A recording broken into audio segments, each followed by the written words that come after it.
अब देखते हैं बेटा रोटेशनल काइनेटिक एनर्जी।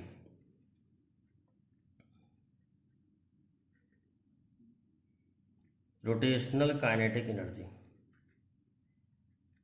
जैसे कोई बॉडी रोटेट कर रही हो तो उसकी रोटेशनल काइनेटिक एनर्जी कितनी होगी। तो मान लो ये कोई बॉडी है, इस पे बहुत सारे पार्टिकल हैं और सबकी स्पीड अलग अलग होगी, सबकी एंगुलर स्पीड सेम होगी क्योंकि सबका टाइम पीरियड सेम है घूमने का। जैसे m1 वाले की v1 वेलोसिटी है, m2 वाले की v2 वेलोसिटी है, mn वाले की vn वेलोसिटी है। ये बॉडी जो है पूरी रोटेट कर रही है, लेकिन इसके पार्टिकल अलग अलग वेलोसिटी से रोटेट करेंगे। क्यों बेटा? देखो ओमेगा होता है 2π/टाइम पीरियड, तो ओमेगा सेम है क्योंकि सबके घूमने का टाइम पीरियड सेम है, तो ओमेगा सेम है। और v होता है ओमेगा r यानी रेडियस हर एक पार्टिकल का अलग अलग है, तो सबकी वेलोसिटी या सबकी स्पीड अलग अलग होगी। और जो वेलोसिटी होगी वो टेंजेंशियल होगी, तो 90 डिग्री का एंगल बनाएगी रेडियस के साथ। तो सबसे पहले हम क्या करेंगे, हर एक पार्टिकल की काइनेटिक एनर्जी निकाल के ऐड करेंगे। तो रोटेशनल काइनेटिक एनर्जी होती है half m1v1 square half m2v2 square half mn/vn square.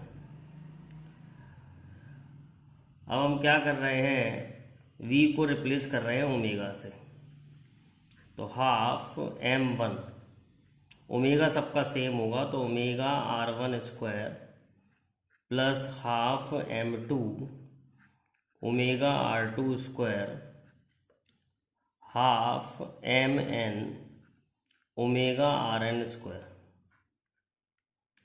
तो रोटेशनल काइनेटिक एनर्जी आ रही है हाफ ओमेगा स्क्वायर बाहर आ जाएगा, अंदर बचेगा m1 r1 square m2 r2 square and so on mn rn square.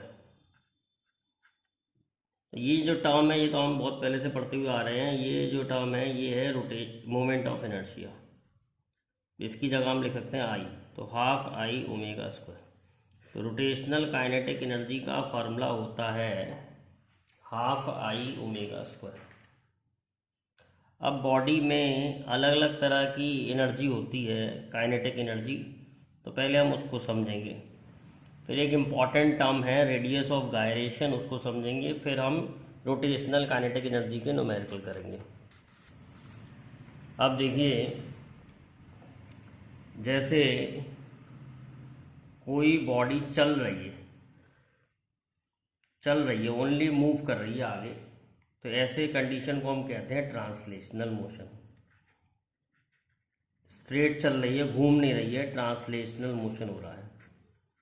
और इसके सेंटर ऑफ मास की स्पीड v है, यानी इसकी स्पीड v है, तो इसकी काइनेटिक एनर्जी हो जाएगी हाफ mv स्क्वायर। अब कोई बॉडी रोटेट कर रही है एंगल ऑफ वेलोसिटी ओमेगा से, तो इसमें रोटेशनल काइनेटिक एनर्जी होगी जो हमने अभी निकाली है, रोटेशनल काइनेटिक एनर्जी। तो रोटेशनल काइनेटिक एनर्जी होती है, अभी निकाली है, half I omega square. Rotational kinetic energy RKE। अब कोई बॉडी घूम भी रही है और चल भी रही है, इसको हम कहते हैं रोलिंग मोशन।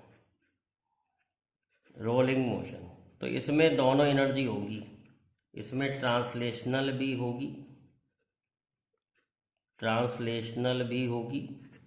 और रोटेशनल भी होगी।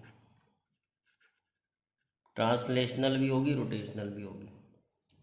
तो इसकी काइनेटिक एनर्जी हम लिखेंगे हाफ mv स्क्वायर, तो translational, v velocity of centre of mass का हो या v वेलोसिटी ऑफ बॉडी हो, plus half I omega square, जिसमें half I omega square rotational है और हाफ mv स्क्वायर ट्रांसलेशनल है। ट्रांसलेशनल रोटेशनल पे काफ़ी क्वेश्चन आते हैं, मैं आपको एग्जाम्पल समझाऊंगा, लेकिन बिफोर दैट आपको एक नया टर्म बता रहा हूँ, radius of gyration.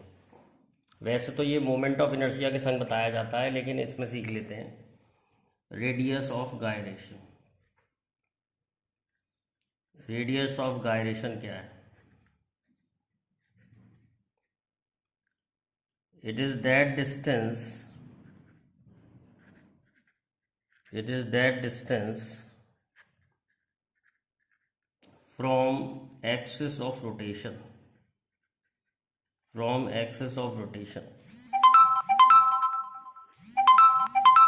where if whole mass is concentrated,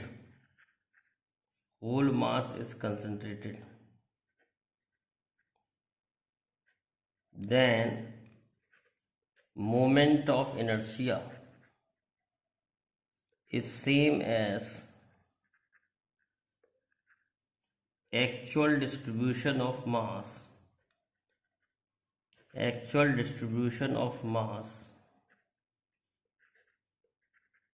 about that axis of rotation।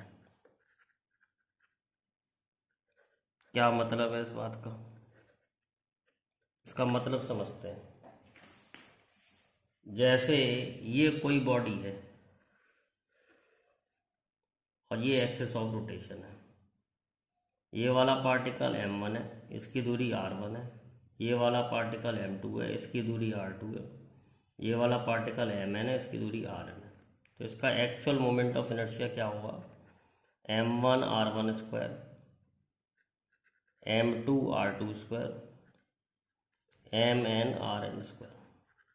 अब मुझे क्या करना है, मैंने क्या किया, इस सारे टोटल मास को एक पर्टिकुलर दूरी पर ले जाके रख दिया, सारा मास पर्टिकुलर डिस्टेंस पर रख दिया एक्सिस पर, यानी m1 m2 m3 m सारे पार्टिकल उठा के यहाँ रख दिए k दूरी पर, और इसका मास m है बॉडी के बराबर। तो इसका मोमेंट ऑफ इनर्शिया, ये एक रिंग बन गई, इसका moment of inertia mk square होगा। अगर ये दोनों मोमेंट ऑफ इनर्शिया बराबर है तो k को कहते हैं हम रेडियस ऑफ गायरेशन, k को हम कहते हैं रेडियस ऑफ गायरेशन। फिर से समझिए, रेडियस ऑफ गायरेशन वो दूरी है जहाँ पर सारा मास कंसंट्रेट कर लें, सारा मास, तो moment of inertia actual distribution के बराबर आना चाहिए। तो क्या रिजल्ट निकलेगा? I बराबर हो गया m1 r1 square, m2 r2 square, mn rn square. ये किसके बराबर है? mk स्क्वायर के। तो k रेडियस ऑफ गायरेशन है, तो रेडियस ऑफ गायरेशन का फॉर्मूला आ रहा है m1 r1 square, m2 r2 square, mn rn square upon m का रूट। तो रेडियस ऑफ गायरेशन वो दूरी है जिसका स्क्वायर कर दो, मास से मल्टीप्लाई कर दो, मोमेंट ऑफ इनर्शिया आ जाएगा।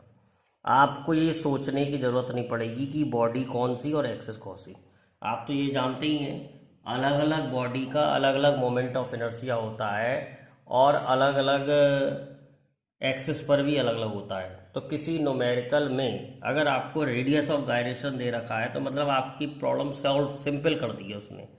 रेडियस ऑफ गायरेशन का स्क्वायर कर दो, मास से मल्टीप्लाई कर दो, मोमेंट ऑफ इनर्शिया आ जाएगा। अब मैं आपको कुछ के रेडियस ऑफ गायरेशन निकालना सिखाता हूँ। अब देखिए, radius of gyration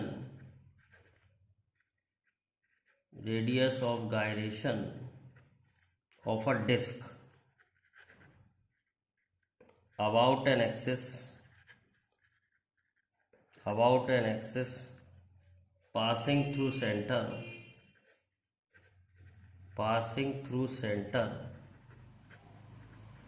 perpendicular to plane। तो जैसे ये डिस्क है, इसका moment of inertia about an axis passing to centre perpendicular to plane होता है mr²/2।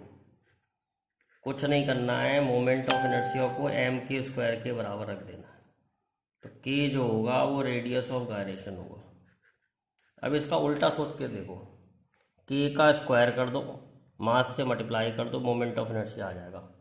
तो अगर किसी क्वेश्चन में आपको k दे रखा है तो आपकी प्रॉब्लम आसान कर रखी है बल्कि कि रेडियस ऑफ गायरेशन का स्क्वायर कर दो, मास से मल्टीप्लाई कर दो, मोमेंट ऑफ इनर्शिया आ जाएगा। जैसे radius of gyration of a rod निकालते हैं, radius of gyration of a rod about an axis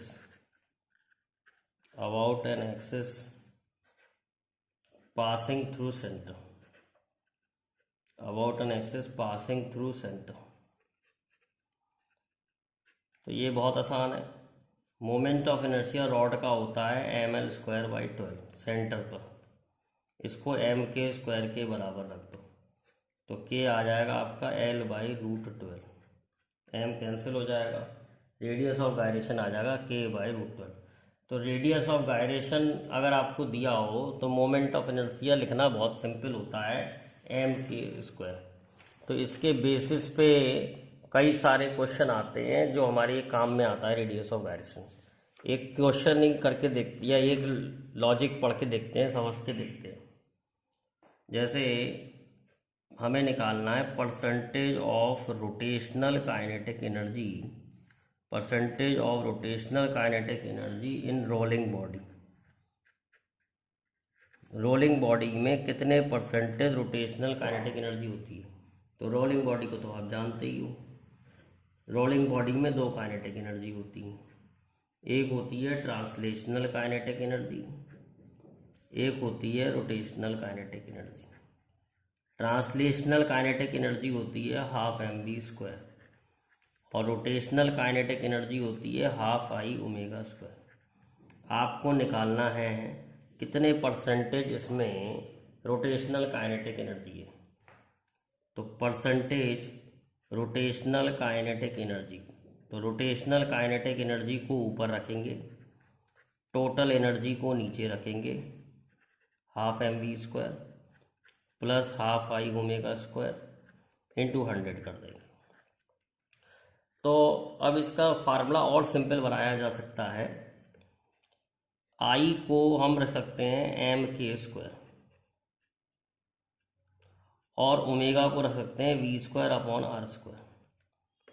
ओमेगा² को बेटा v होता है ω/r, तो बेटा ओमेगा कितना हो गया v/r, तो मैंने ओमेगा की जगह v/r रख दिया है तो v²/r² आ गया। तो ये आ गया 12mv² प्लस हाफ, फिर रख लिया m² मोमेंट ऑफ इनर्शिया को, ω² को v²/r² इंटू 100। तो आप देखेंगे 12mv² कॉमन आ जाएगा ऊपर और नीचे से, तो क्या बचेगा? परसेंटेज रोटेशनल काइनेटिक एनर्जी कितनी आ जाएगी? ऊपर बचेगा k²/r², नीचे बचेगा 1 + k²/r² इंटू 100। तो इस तरीके से परसेंटेज रोटेशनल काइनेटिक एनर्जी निकाली जा सकती है इस फॉर्मूले से। और अगर परसेंटेज ट्रांसलेशनल काइनेटिक एनर्जी पूछेगा तो 100 minus percentage of rotational kinetic energy, क्योंकि अगर हमें रोटेशनल काइनेटिक एनर्जी पता है और ट्रांसलेशनल पूछा तो बाकी सब ट्रांसलेशनल ही है, तो 100 में से माइनस कर देंगे तो हमको मिल जाएगा रोटेशनल काइनेटिक एनर्जी। 100 में से माइनस कर देंगे तो हमें मिल जाएगा ट्रांसलेशनल काइनेटिक एनर्जी। अब हम एक न्यूमेरिकल करते हैं तब हमें और अच्छी तरह समझ में आएगा। इस पे क्वेश्चन देखते हैं। A solid sphere is rolling on horizontal surface. A solid sphere is rolling on horizontal surface. Find percentage of rotational kinetic energy and translational kinetic energy, translational kinetic energy. तो percentage of rotational kinetic energy का तो formula हमें मालूम ही है, k square upon are square upon 1 plus k square upon are square into 100। अब अगर हमें के स्क्वायर अपॉन आर स्क्वायर पता लग जाए तो बहुत सिंपल हो जाएगा। तो मोमेंट ऑफ इनर्शिया हम जानते हैं एम के स्क्वायर के बराबर होता है। स्फीयर का मोमेंट ऑफ इनर्शिया 2/5 mr² होता है। सॉल्व करके यहाँ से के स्क्वायर अपॉन आर स्क्वायर की वैल्यू निकाल लेते हैं। तो K square upon are square 2/5 हो गया, तो 2/5 अपॉन 1 प्लस 2/5 इंटू 100 सॉल्व करेंगे तो ये आ जाएगा 200/7%। तो इसके अंदर 200/7% जो है रोटेशनल काइनेटिक एनर्जी है। अब ट्रांसलेशनल काइनेटिक एनर्जी निकालने के लिए 100 माइनस 200/7 इज इक्वल टू 500/7%। तो ये न्यूमेरिकल बड़ा इंपॉर्टेंट है। एक और कर लेते हैं इसी टाइप का, एक और कर लेते हैं question. A ring of mass m and radius r is rolling on horizontal surface, is rolling on horizontal surface. Find percentage of rotation kinetic energy and translational kinetic energy। Rotational kinetic energy और translational kinetic energy की percentage चाहिए। तो percentage of rotational kinetic energy का formula हम जानते हैं, k square upon are square upon 1 plus k square upon are square into 100। अब ring के लिए हम जानते हैं आई बराबर एम के स्क्वायर। रिंग का moment of inertia M R square होता है। रिंग का moment of inertia M K square होता है। तो K square upon are square, K square upon are square की वैल्यू 1 आ गई। तो 1 प्लस 1 प्लस 1 इंटू 100, तो ये आ गई 50%।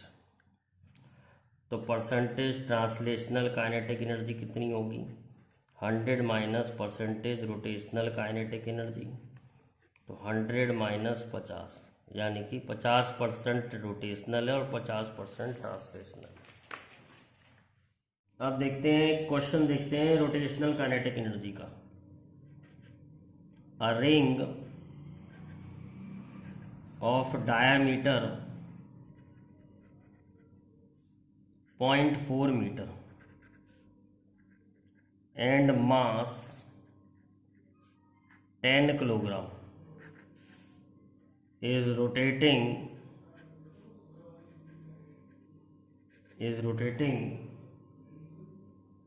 at a rate of 35 rotation per second. Calculate rotational kinetic energy। Calculate rotational kinetic energy.